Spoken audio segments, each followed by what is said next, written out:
हिंदू कभी आतंकवादी नहीं हो सकता। ये शब्द हैं देश के यशस्वी गृह मंत्री अमित शाह जी के, जो संसद में उन्होंने कहा है। और किस बात पे कहा है?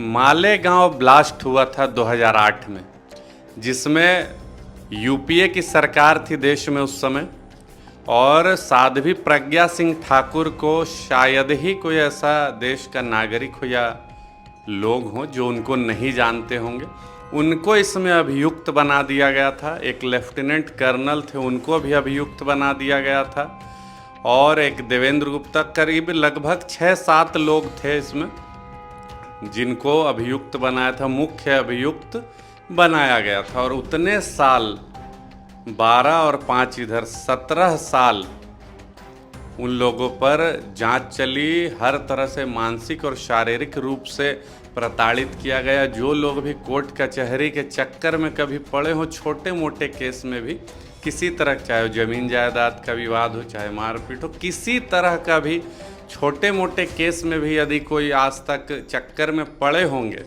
तो उनको पता होगा कि कोर्ट कचहरी के मामले में जो पड़ता है उसकी क्या स्थिति हो जाती है। तो ये तो ब्लास्ट जैसे मतलब गंभीर अपराध में इनको अभियुक्त बना दिया गया। लेकिन उतने साल एनआईए ने पूरी जांच की और हर तरह से हर एजेंसी ने जांच की, और अंततः उन लोगों को निर्दोष साबित किया और उन सभी को बरी किया गया। लेकिन इसके आड़ में हिंदू आतंकवाद, भगवा आतंकवाद जैसे कई शब्द आपको स्टेजेस में उस समय चुनाव की रैलियों में सुनने को मिलते होंगे नेताओं के द्वारा, जो उस समय के यूपीए के जो नेता थे, यानी कि कांग्रेस के राज में उस समय जो नेता, इस तरह की बातें सुनने को आपको मिलती हों कि भगवा आतंकवाद, हिंदू आतंकवाद, जबकि ऐसा दुनिया में आज तक ऐसा कोई केस हुआ ही नहीं है। चाहे कितनी भी जांच कर लो, 17 ही साल ना हुआ है। 70 साल, 700 साल, 7000 साल का भी इतिहास उठाकर देख लो, हिंदू कभी भी आतंकवादी न हुआ था, न होगा, और भविष्य में भी ऐसी किसी तरह की न्यूज़ मिल ही नहीं सकती है, सुनने को मिलेगी नहीं। दुनिया के किसी कोने से हिंदू जहाँ भी रहता है वो हमेशा विश्व कल्याण, मानव कल्याण की ही बात करता है।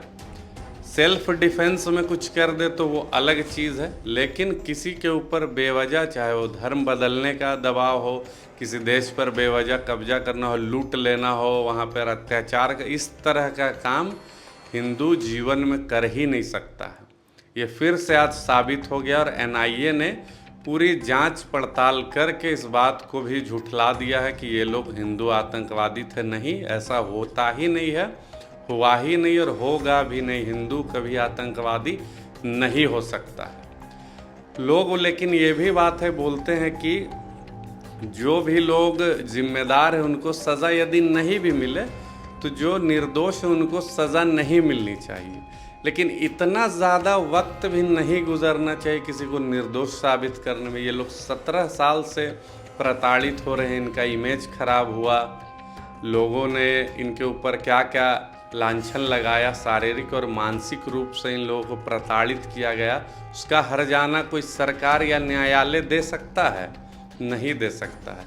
वो लोग केवल हिंदुओं का, उनकी पार्टी चलती है, एक तरफ हैं जो हिंदुओं का समर्थन करते हैं, एक तरफ हैं जो सेक्युलर कहलाते हैं, और उसके आड़ में हिंदुओं को बदनाम करें ताकि उनकी पार्टी का जो आइडियोलॉजी है उस पर दाग लग जाए, और भविष्य में वे लोग सरकार नहीं बना पाएँ, वो लोगों को वोट नहीं मिले, उसके कारण इन लोगों की ज़िंदगी दांव पर लगा दी गई। लेकिन अंततः ऊपर वाले के घर में देर है, अंधेर नहीं है, इन लोगों को आज निर्दोष साबित कर दिया गया। हर हर महादेव।